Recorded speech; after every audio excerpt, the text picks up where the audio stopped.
one more.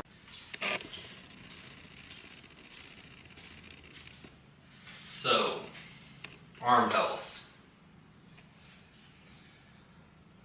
Let's talk about it. Everybody, at some point in their career, is going to have to deal with some arm pain, some fatigue, even injuries, possibly tearing something, possibly breaking something. It's a natural part of the pitching. It's a natural part of baseball. Even position players have to deal with it. Like, there's some shortstops, like, like dudes that like don't stretch, like they deal with all their arm problems. Stuff just happens, pops up, like little injuries, little tweaks that happen. There's a difference between arm pain and being hurt.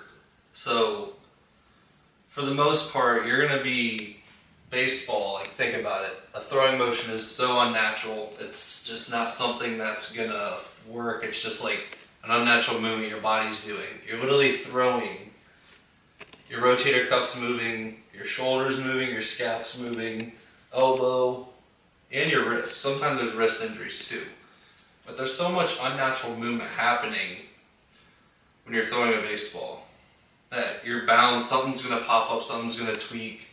You have to understand, my point is that there is a difference between pain and hurting, and you need to know these things too.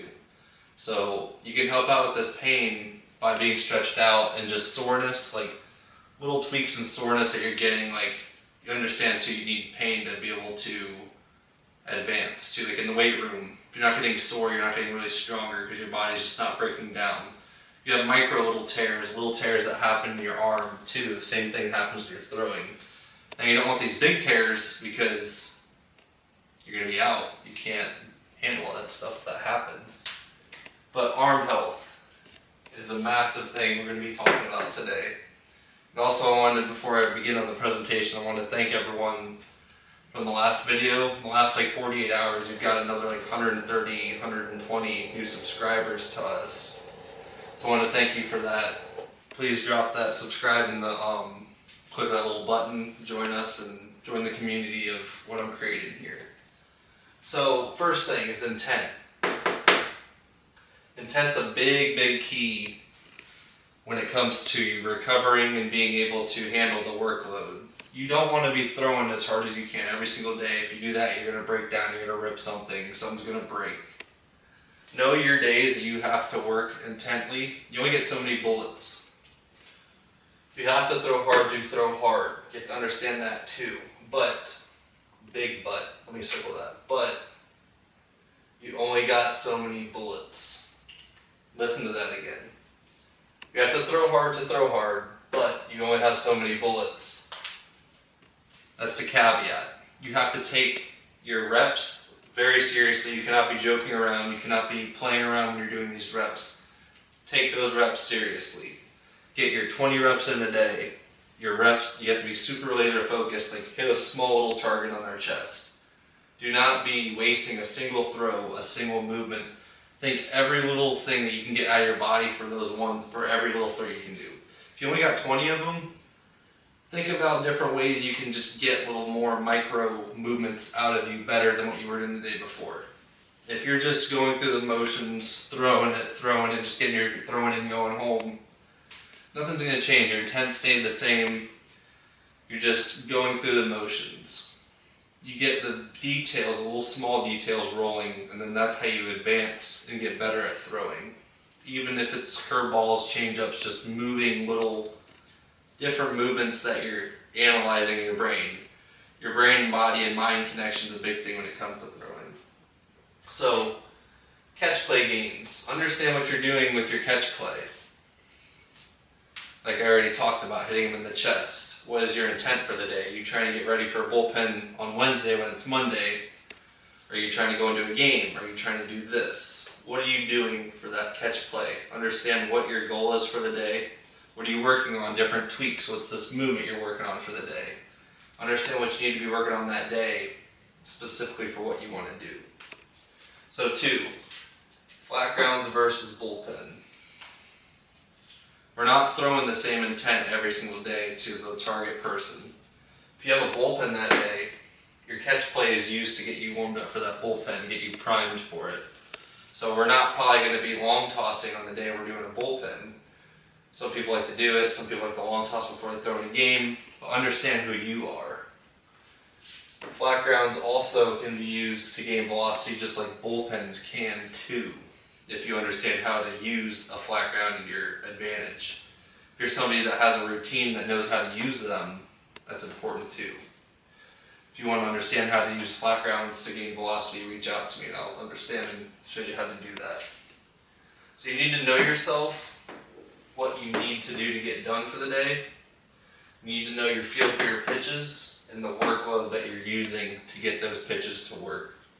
If you know you need 5 throws of a certain pitch and that's all you need for that day to work, go ahead and do that.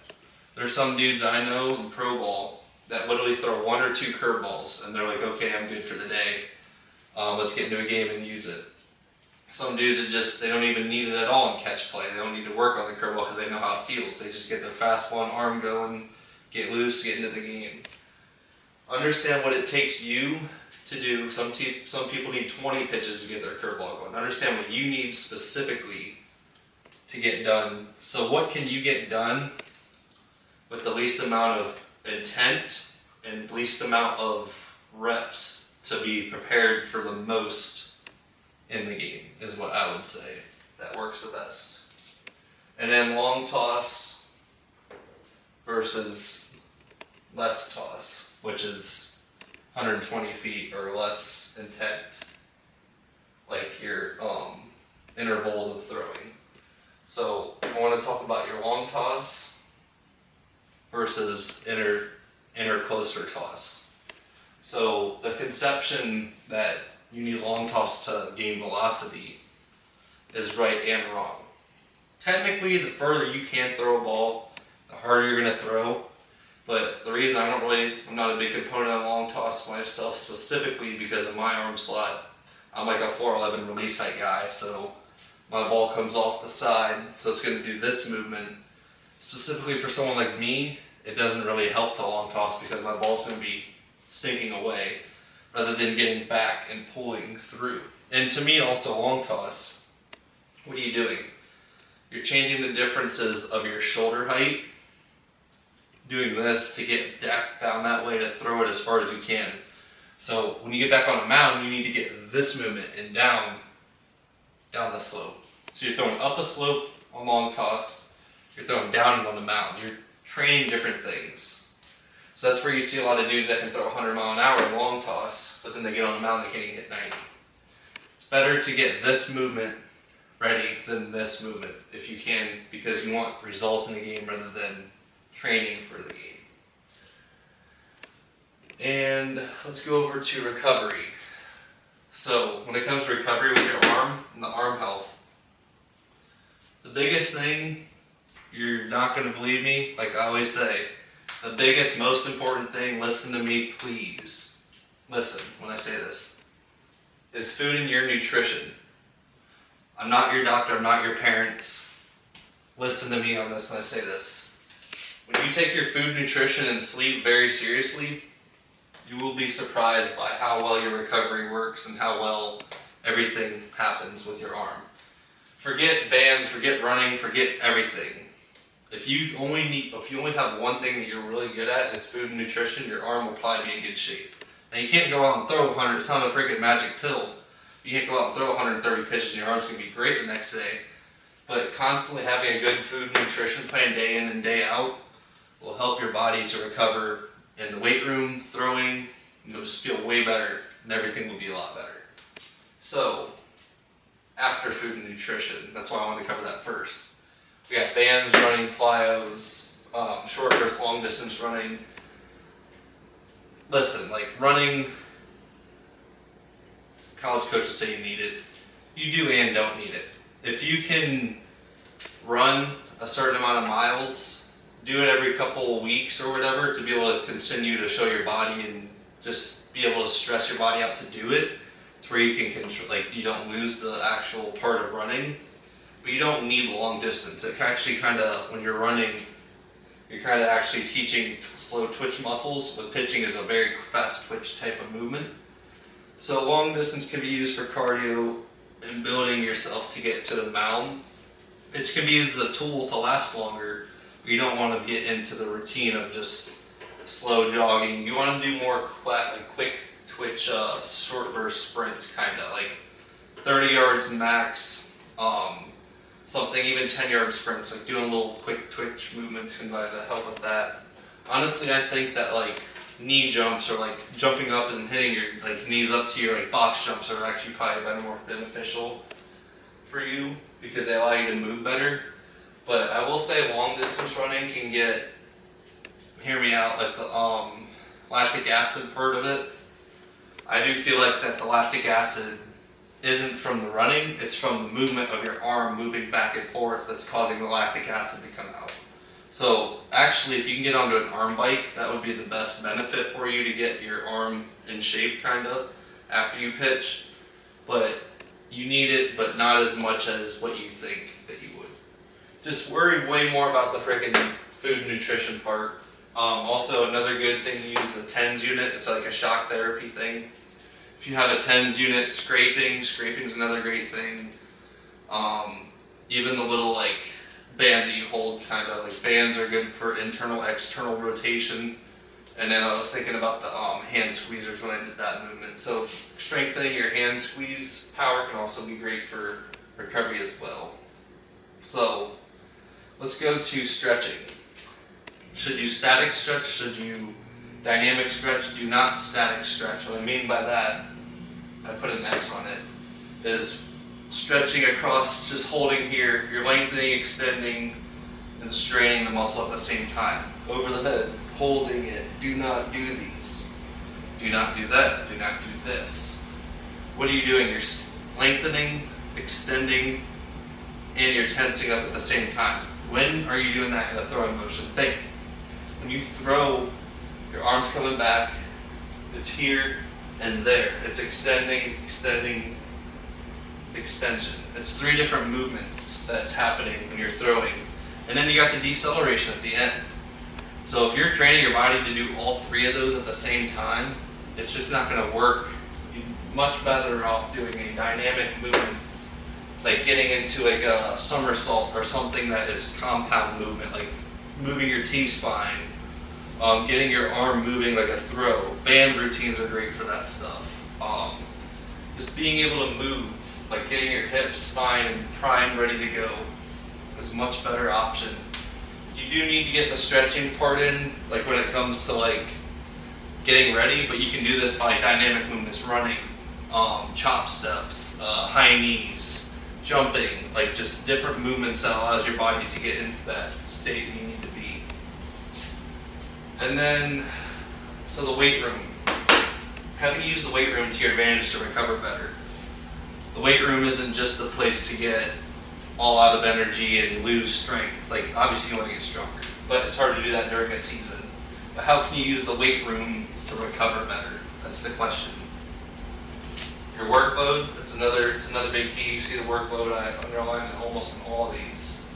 You can use your lifting versus a training. Well, let's talk about that after, but med ball routines. So med balls can be used in the weight room for recovery. So using med balls to get different movements and be able to unlock your abilities to move better. You can use med balls to strengthen like labrums, shoulders, slams and stuff like that, and also help with your hips. But understanding your workload in the weight room can help with the health of your arm. You don't want to be doing too much or too little. If you just pitched a bunch of pitches, you need to have a different routine than somebody that didn't throw it all. If somebody didn't throw it all for the week, like let's say didn't throw it all, like coach didn't pitch you, you can go a little harder probably, because honestly you probably need to get into the weight room. If you're missing something, if you didn't throw or something just happened or you're hurt, you understand if you're hurt too. Understand what you are and what you need at a specific time. Everything is not cookie cutter, it's changing based on the situation, game situation. Are you throwing the next day? Did you even throw? Are you even getting on the field? Because if you're not, you probably can afford to do more stuff. So understand what your specific workload needs to be. to get the best out of what you need to do. And then lifting versus training. So think about this.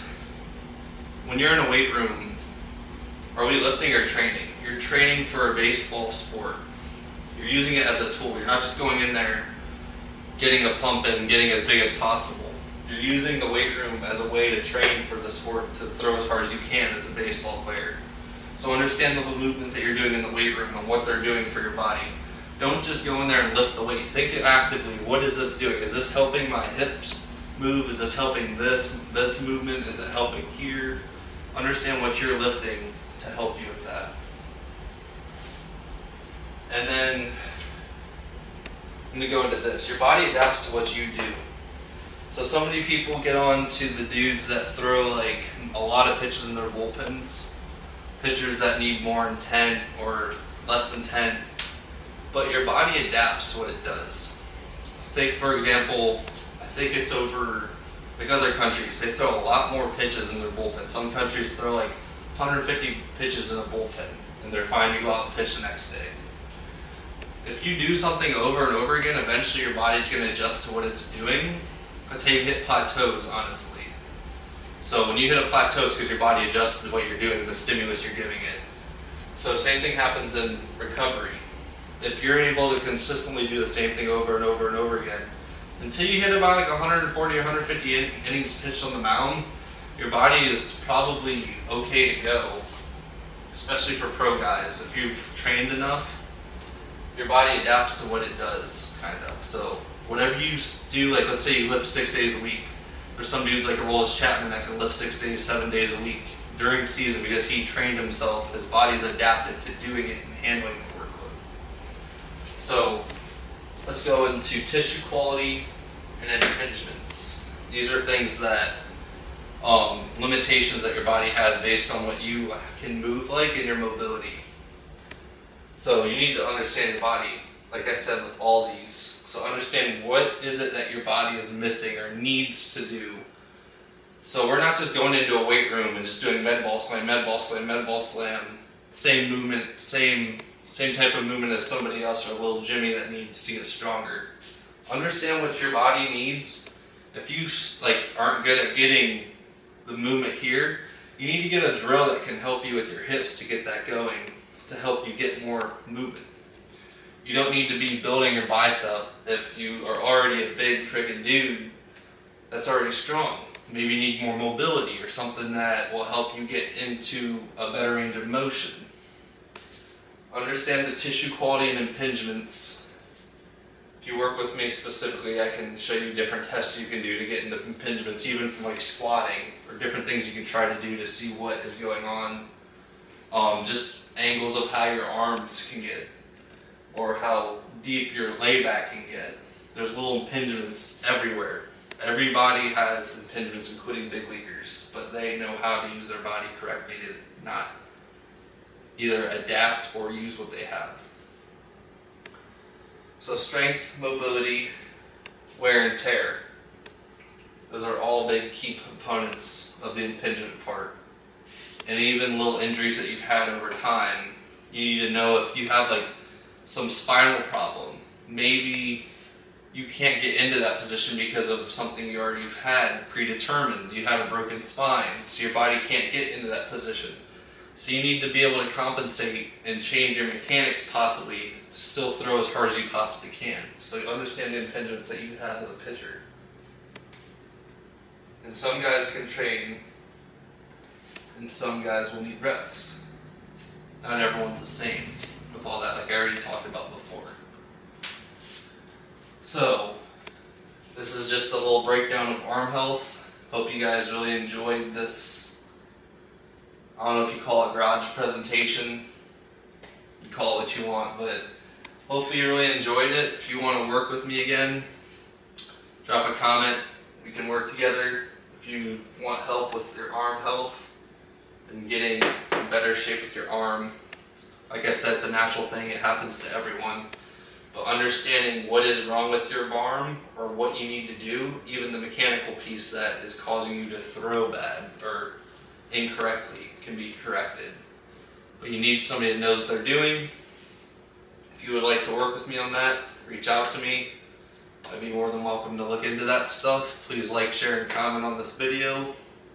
I'll catch you guys in the next one. Peace.